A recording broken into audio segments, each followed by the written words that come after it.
Hi, my name is Ramasamy Venugopal. I recently attended the third African Space Generation workshop thanks to the African Space Leadership Award from SGAC.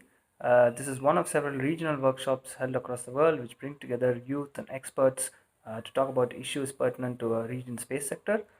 This third workshop was held over 2 days in Addis Ababa. There were lots of talks, panel discussions. The program also had time dedicated to working group discussions when the participants worked in groups led by experts, and they brainstormed on various key issues affecting Africa's space sector.